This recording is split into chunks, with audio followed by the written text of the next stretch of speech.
할렐루야. 이렇게 주일 예배로 하나님께 영광 돌리고 또 함께 예배하러 나오신 여러분 모두를 주님의 이름으로 축복하고 환영합니다. 오늘 우리 찬양대 귀한 찬양도 감사드립니다. 한가히 추석 명절이 시작됐습니다. 실은 내일 월화수가 그 추석 명절 연휴이긴 한데요. 지난 금요일, 토요일부터 이렇게 쭉 이어서 연휴를 지내시는 것 같아요. 많은 분들이 부모님이나 고향집으로 찾아가는 여정을 이 명절 때면 꼭 하곤 하는데요. 그 소위 우리가 귀성길이다라고 부르죠. 아마 명절 하면 떠오르는 여러 이미지 중에 이렇게 긴 차량 행렬이라든지 고향집에 찾아간다든지, 예전에도 그 저녁 뉴스를 보면 항상 서울역이나 고속터미널에서 사람들 인터뷰한다든지 하는 그런 장면, 그런 이미지가 가장 전형적인 명절에 떠오르는 이미지가 아닐까 생각합니다. 그 귀성길이 때로는 되게 좀 고생스러울 수도 있죠. 왜냐하면 길도 엄청나게 막힐 수도 있고 또 표를 구하기 어려워서 전전긍긍하기도 하고 말이죠. 이렇게 꽤 고생스러울지라도 사람들은 이상하게도 어떻게든 가려고, 떠나려고, 돌아가려고 합니다. 마치 무슨 귀성 본능이라고 하는 것이 있듯이 가지 않고는 못 견디는 것처럼 왜 꼭 그렇게 가려고 할까? 그렇게 고생스러운데, 그런 생각이 들 정도로 말이죠. 물론 요즘은 여러 다양한 귀성 문화가 자리 잡고 있고 나타나고 있지만, 분명 우리 안에는 부모님께로 또는 나의 어떤 가장 나에게 편안하고 안전하고 즐거웠고 하는 뭔가 나에게 꼭 돌아가고 싶은 어떤 곳이 있는 것 같습니다. 또 그것으로 가고 싶은 강한 욕구가 분명히 있는 것 같아요. 짧은 저의 고생스러운 귀성길을 짧게 하나 말씀드리고 넘어갈까 하는데, 제가 고등학교 때로 기억하는데요.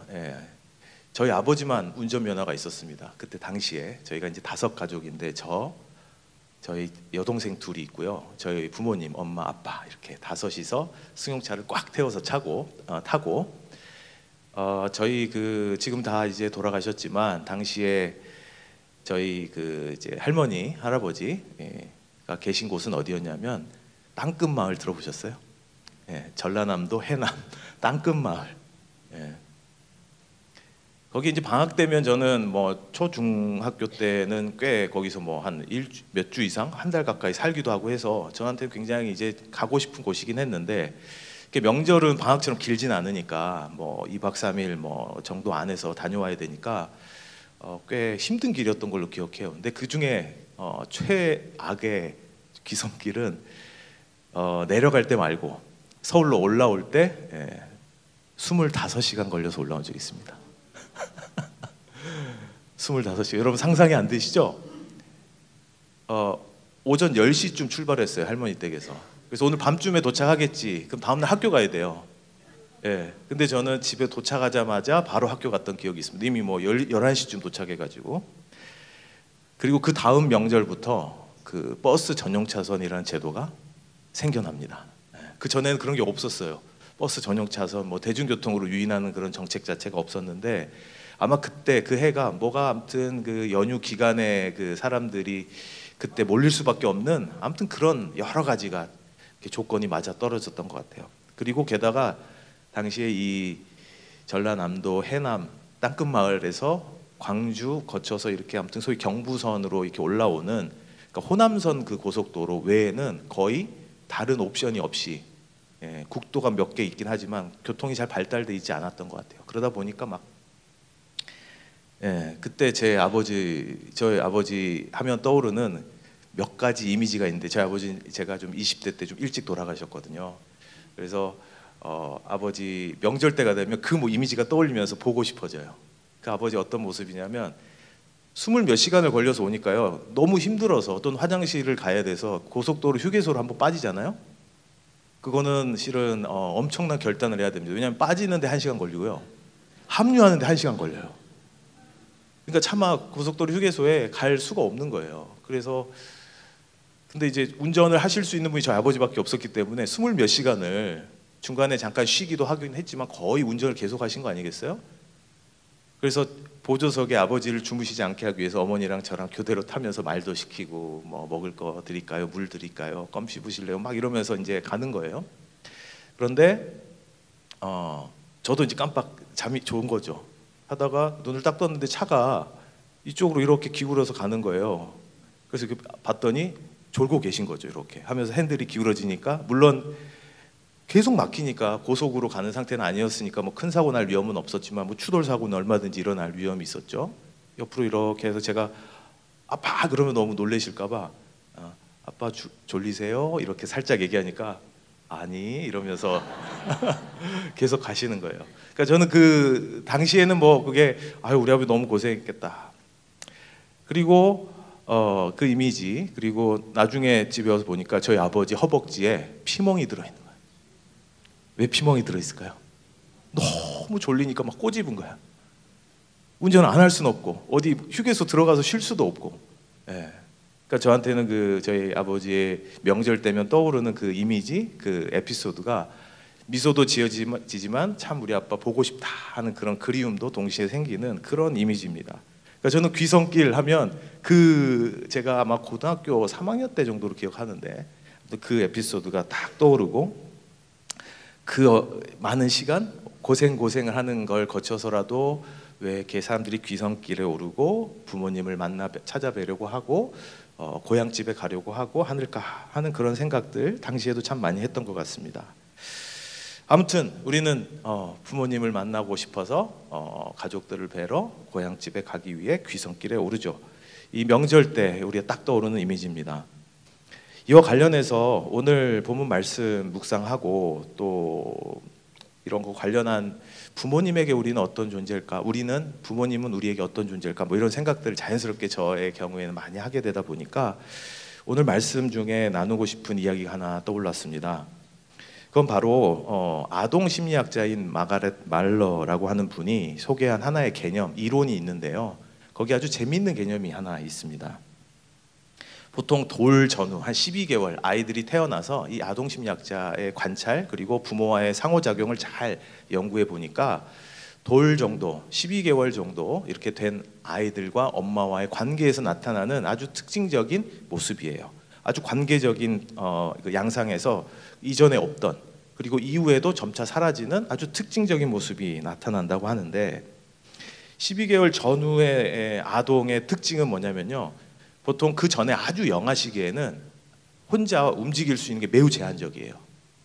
근데 돌 정도 되면 잘 기어다닐 뿐만 아니라 조금 발달이 빠른 애들은 꽤 걸어 다니기도 합니다. 물론 아직 걷지 못하지만 아무튼 엄마의 도움을 받지 않고 혼자서 좀 이렇게 돌아다닐 수 있는 신체적 발달이 일어나요. 그 신체 능력이 생기는 거죠.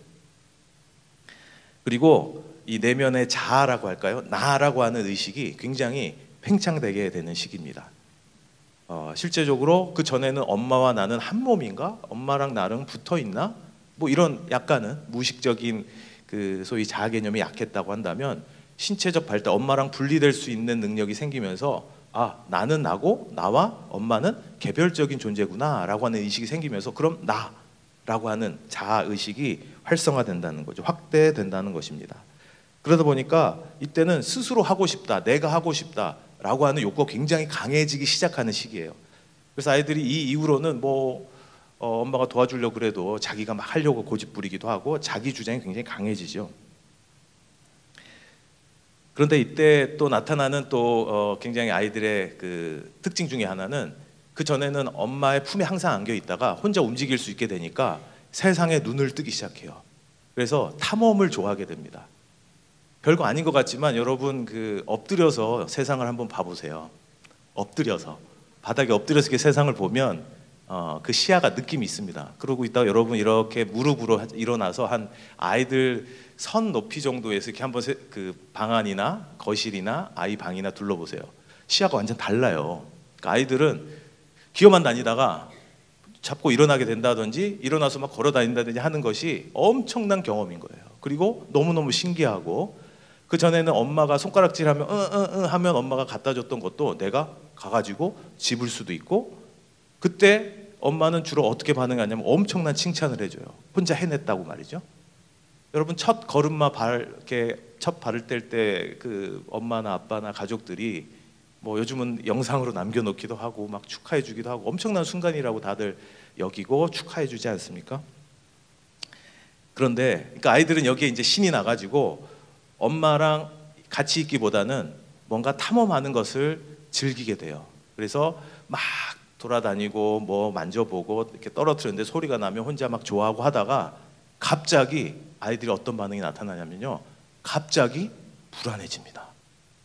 왜 불안해지냐면 늘 엄마랑 함께 있었고 안전한 상태라는 것이 보장됐었는데 내가 뭔가 재밌는 것에 빠져서 막 놀고 기어다니고 하다 보니까 순간 근데 엄마는 어디 있지? 라고 하는 생각에, 그 정도 나이대 아이들 잘 관찰해 보시면 애들이 혼자 잘 놀다가 갑자기 엄마를 찾습니다. 돌아보거나 엄마가 어디 있는지 확인해야 돼. 엄마가 만약에 그 자리에 잘 앉아 계시면 잠시 바라보다가 또 다시 불안함이 해소되고 안정감을 찾고 막 놉니다. 그런데 아무리 엄마를 쳐다봐도 이 불안함, 긴장감이 가셔지지 않으면 엄마한테 와가지고 잠시 엄마 품에 안겨 있어요. 엄마 무릎팍에 앉아 있어요. 또는 엄마 무릎 근처에서만 놉니다. 그러다가 또 불안감이 해소되고 또 자신감이 생기면 꽤 멀리까지 가서 막 놀고, 그러한 상태가 이어지죠. 어느 순간 엄마랑 떨어져 있다라고 하는 것이 순간 인지되고 불안함이 딱 급습할 때, 그때 엄마의 역할을 이 마가렛 말러는 뭐라고 불렀냐면 안전기지의 역할이다라고 불렀어요. 이 마가렛 말러가 주장한 이 분리개별화 이론 중에 아이들이 엄마랑 이렇게 분리되어 개별화돼서 이제 성인이 되어 나가는 개별적인 존재가 되어 나가는 과정 중에 반드시 거치는 시기인데, 이때 아이들은 혼자서 세상을 탐험해 나가는 자아도 커지고 엄마랑 내가 이제 떨어져서 혼자서 엄마로 분리돼서 돌아다닐 수 있는 신체적 능력도 생기곤 하지만 아직 엄마랑 완전히 분리되기에는 이 불안을 스스로 감당할 수가 없는 거예요. 그래서 엄마 역할이 굉장히 중요한데 엄마가 안전기지로서의 역할을 매우 잘해야 된다라고 하는 것이 이 이론의 핵심이에요. 그리고 더 나아가서 엄마가 안전기지로서의 역할을 잘해줄 때 아이가 언제든 불안해서 쳐다봤을 때 그 자리에 있다든지, 아니면 아이가 언제든지 불러서 쳐다보면서 좀 눈물을 글썽이거나 불안해할 때 엄마가 안아준다든지, 아니면 항상 엄마는 나를 보호해주는 존재야, 내가 살면서 어떤 일이 있어도 나를 위로해줄 수 있는 존재야 라고 하는 것을 경험적으로 그 시기에 확실히 제공해주지 않으면, 소위 안전기지 역할을 잘 해주지 않으면 애착 형성도 안정적이지 않다, 뭐 이런 이론들과도 연결이 됩니다. 이때 대부분의 부모는 아이들의 이런 발달과 이런 욕구, 이런 불안에 맞춰서 행동을 해줘요. 또 이런 부모님의 역할도 있습니다. 아이가 혼자서 탐험을 좋아한다고 했잖아요. 그러다 보니까 여러 가지 시도들을 합니다. 뭐 하다못해 이렇게 딱 붙잡고 서 있다가 첫 발을 내딛는 것도 엄청난 도전이죠, 아이 입장에서는. 근데 가만 생각해 보면 별거 아니잖아요. 그냥 한 발 이렇게 딱 걸은 건데 부모님은 세상에 엄청난 일이 일어난 것처럼 축하해주고 박수 쳐주고 환호해주고 너 대단하다라고 막 지지를 해주죠. 그것뿐만 아니에요. 아이들이 공 같은 걸 하나 던졌다가 아빠한테 던지면 아빠는 그걸 맞고 어떻게 됩니까? 쓰러져 죽습니다. 하나도 안 아픈데 으악 하기도 하고, 이야 너 뭐 엄청나게 너 힘이 세구나 이러면서 막 엄청난 완전 오버 액션을 하죠. 그러면서 아이는 어떤 느낌이 될까요? 이때 느끼는 아이의 이런 경험, 부모의 반응을 보면서 자기가 하는 행동에 대해서 어떤 생각, 어떤 느낌을 가지냐면 별거 아닌 일에 엄청나게 칭찬하고 손가락만 까딱해도 막 다 쓰러지고 하는 그런 상황에서 아이는 엄청난 착각을 하게 됩니다. 마치 자기가 엄청난 대단한 존재인 줄 알아요. 이때 마가렛 말러나 아동 심리학자는 이런 아동들의 그때 느낌을 뭐라고 표현했냐면 전능감을 경험한다. 마치 자기가 뭐든 다 할 수 있는 존재인 것처럼 착각한다는 거예요. 그 순간. 왜 그렇지 않겠어요? 생각해 보면 뭐가 내가 뭐 그냥 움직이기만 하면 뭐 뭐든 다 일어나는 것처럼. 그래서 마치 전능한 존재인 것처럼 판타지를 경험하는 시기다라고 아동 심리학자들은 얘기합니다. 근데 이 모든 게 가능하기 위해서는 전제 조건이 뭐냐면 안전기지로서의 엄마가 있어야만 가능하다는 거예요. 네. 이렇게 반응해주고 항상 불안할 때 내가 갈 수 있고 돌아갈 수 있고 머물 수 있고 또 나에게 다가와주고 하는 이 안전기지가 없다면 전능감이란 걸 느낄 수 없다는 거예요. 늘 불안하고 걱정하고 그런 상태만 유지될 수밖에 없겠죠. 불안에 떨면서 아무것도 할 수 없는 그런 발달 시기라고 합니다. 그래서 이 시기를 이제 부모님이 안전기지로서 역할을 잘 해주셔야 된다라고 부모 교육할 때 이 이론들을 많이 인용해서 설명해요. 근데 엄마가 안전기지로서 엄마가 없다면 아무것도 할 수 없는 상태이기 때문에 이 시기를 잘 보내야 되고 엄마 역할이 중요합니다. 뭐 이런 걸 강조한다는 것이죠. 그래서 결국 우리 인간은 지금 여러분 우리는 부모님 없이도 부모님과 떨어져 있어서 저 같은 경우는 이제 아버지가 돌아가시고 뭐 이렇게 같이 생존해 계시진 않음에도 불구하고 그냥 하루하루 잘 살잖아요. 그럼에도 불구하고 우리가 지금의 성숙한 성인의 삶을 살아가는 과정 중에 어느 누구도 여러분이 처음 발걸음을 떼고 소위 돌을 지나고 부모님으로부터 분리 개별화되는 그 발달 시기를 거치지 않은 사람 아무도 없다는 거죠. 그 시기를 다 거쳐왔는데 그 시기에 우리에게는 절대적으로 중요한 안전기지로서의 엄마의 역할을 엄마와의 경험을 우린 다 가지고 있다는 겁니다. 그래서 저는 그게 뭐 일반화하거나 거기에 딱 적용할 수는 없지만 살면서 우리가 힘들 때 왜 엄마가 보고 싶을까? 또는 막 바쁘게 살아가다가 보통 우리가 명절 이 기간에 왠지 힘들어도 어떻게든 돌아가고 싶다, 뵙고 싶다. 별거 아니거든요. 그냥 만났다가 다음날 바로 와요. 그럼에도 불구하고 내가 바라볼 수 있고 잠시 머물 수 있는 그 대상으로 우리의 심리적으로는 굉장히 중요한 어떤 필수적인 그런 영역으로 대상으로 자리 잡고 있는 것이 아닐까 그런 생각을 해봤습니다. 그런 생각을 하던 와중에 오늘 성경 말씀 요한복음 14장 1절, 2절, 3절 말씀을 함께 나눴는데요. 이 말씀은 예수님께서 굉장히 불안해하고 불확실한 미래, 불안하고 막연한 어떤 그런 심정의 제자들에게 하신 말씀인데 왜 그러냐면 예수님께서 언제부턴가 자꾸 이제 우리는 이별하게 될 거다, 내가 너희를 떠나게 될 거다 이런 얘기들을 막 하시는 거예요. 같이 마치 생활 공동체처럼 같이 먹고 자고 하면서 생활하고 있는데 이제 우리는 헤어지게 될 거다, 나는 이제 내가 떠나게 될 거다, 죽게 될 거다 이런 말씀까지 심지어 하시니까 제자들은 너무너무 혼란스러운 거예요. 그리고 뭔지 모르지만 저 예수님 말씀대로 선생님 말씀대로 그런 일이 일어나면 어떡하지 하고 불안한 마음도 당연히 있었겠죠. 그래서 예수님께서는 제자들에게 종종 위로의 말씀 또는 그렇게 불안해하지 말거라 하는 그런 말씀들을 종종 해주시곤 하는데 오늘 말씀도 그런 내용인 것 같아요. 제가 다시 한번 읽어볼게요. 너희는 마음에 근심하지 말라. 하나님을 믿으니 또 나를 믿으라.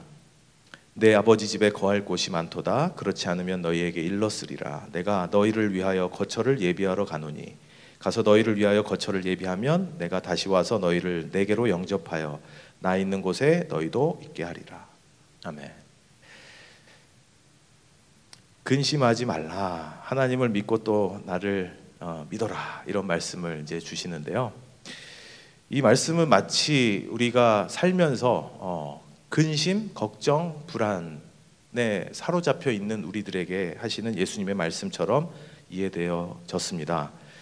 그리고 예수님은 제자들에게 불안해하고 있는 도대체 저 말씀이 무슨 말씀이지? 불안해하고 있는 제자들에게 또 이런 말씀을 하셨죠. 거처를 예비하러 가신다. 아마 이 말씀은 어떻게 보면 제자들 입장에서는 더 혼란스러웠을 수도 있을 것 같습니다. 왜냐하면 같이 잘 살고 있는데 또 어디에 뭐 거처를 예비하러 가신다는 것일까?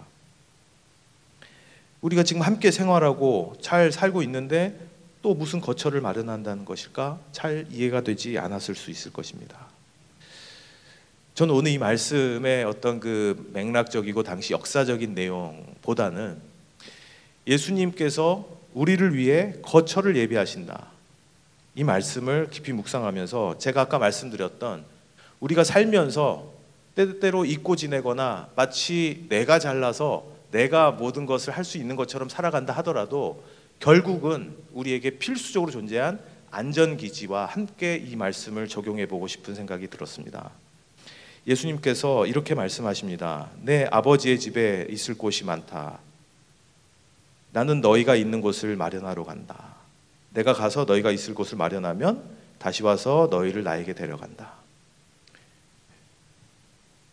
하나님께서는 우리에게 우리가 안전하고 어떤 상황에서도 위로받을 수 있고 견뎌낼 수 있고 극복할 수 있는 안전한 곳을 마련해 주셨다. 그런데 그곳을 갈 수 있는 방법은 예수님을 통해서 갈 수 있다. 저는 이 말씀 이렇게 이해가 되었어요. 그래서 결국 우리가 안전기지 또는 안전기지로 갈 수 있는 그 방법은 바로 예수 그리스도다라고 하는 말씀을 여러분과 함께 오늘 다시 한번 확인하고자 합니다. 유한하고 우린 유한한 존재죠. 죽을 수밖에 없고요. 우리는 완벽할 수 없는 존재예요. 그렇기 때문에 그 순간 내가 잘난 것 같고 뭐든 할 수 있을 것 같아도 늘 유한하기 때문에 급격한 불안, 죽음에 대한 불안, 유한한 존재이기 때문에 늘 우리가 느낄 수밖에 없는 불안함이 있죠. 이런 것에 자유로울 수 없는 인간에게는 필수적으로 안전한 기지가 필요합니다. 바로 오늘 말씀에서는 예수께서 바로 내가 아버지께로 하나님께로 데려갈 수 있는 안전한 곳으로 너희를 내가 데려갈 내가 바로 그다라고 말씀하고 계신 것입니다. 제자들에게 자꾸 어딜 떠난다고 하십니까? 불안합니다. 걱정됩니다. 도대체 무슨 말씀입니까? 걱정하지 마라. 안전한 곳으로 내가 너희를 데려갈 것이니 걱정하지 마라. 저는 이렇게 위로하시는 말씀으로 이해됐다는 것입니다. 자, 아까 말씀드렸죠. 아이들이 안전기지라고 하는 것, 그리고 건강한 애착이 형성되기 위해서는 그 안전기지라고 하는 것이 필수적으로 필요하다고 말씀드렸는데요. 그 안전기지는 이렇게 물리적으로 존재하는 것으로서 그 아이들에게 경험되는 게 아니고 안전하다, 편안하다, 내가 여기 있으니 두려움이 없다라고 하는 경험으로 안전기지가 아이들에게 그 어린 아이에게 내면화된다는 것이에요. 그러니까 만약에 엄마가 뒤에 앉아 있긴 한데 아이가 놀다가 불안해서 엄마 하면서 딱 쳐다봤는데 엄마가 무시하거나 나가버리거나 아니면 그 자리에 있지만 핸드폰만 보고 있거나 한다면 아이는 절대로 안전기지로서의 엄마를 경험하지 못한다는 거예요. 그러니까 단순히 엄마가 물리적으로 존재한다는 것이 아니라 실제 안전기지를 통해 느끼는 불안의 해소 또는 편안함, 안녕감 이런 것들을 경험해야 한다는 것입니다. 그래서 엄마들이 그렇게 아이들을 잘 어떤 공감도 해주고 안전기지로서 역할을 하는데, 저는 예수님을 통해서 하나님의 안전한 거처에 머무는 방법이 뭘까? 예수님을 통해 우리가 삶에서 겪게 되는 수많은 어려움, 고민,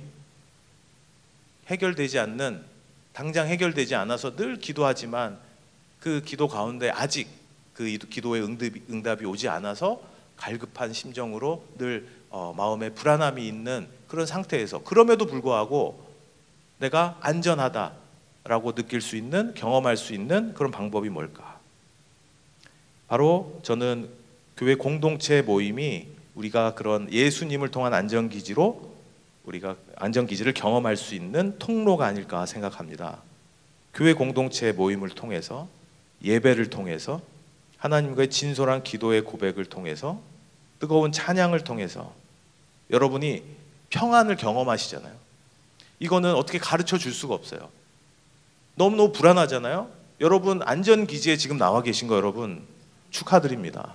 안전기지에 나와서 여러분 지금 마음이 한편에 명절 증후군이 됐던, 명절이지만 쉬지 못하고 뭔가 걱정거리가 있어서가 됐건, 이 공동체에 나와서 하나님을 예배하고 기도하고 말씀 가운데 하나님의 뜻을 깨닫고자 이 자리에 앉아 계신 여러분 환영하고 축복합니다.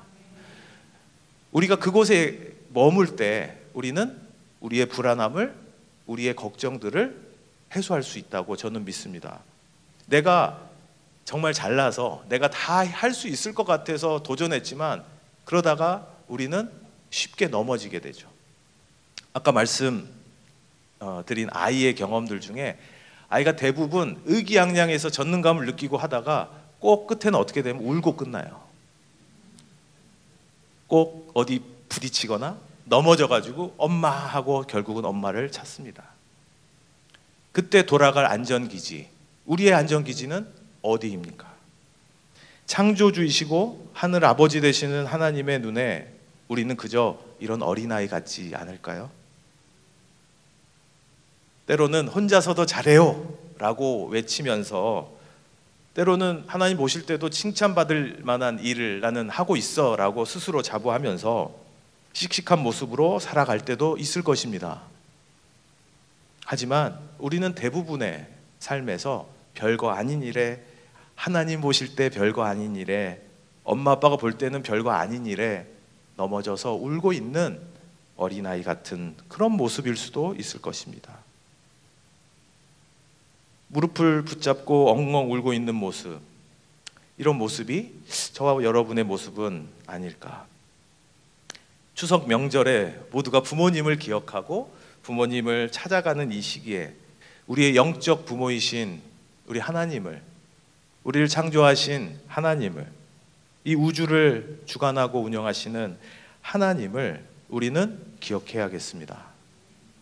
우리의 영적 부모이시고 나의 안전기지 되시는 하나님과 우리와의 관계는 어떠한지 생각해 보시는 그러한 명절 기간이 되면 좋겠습니다.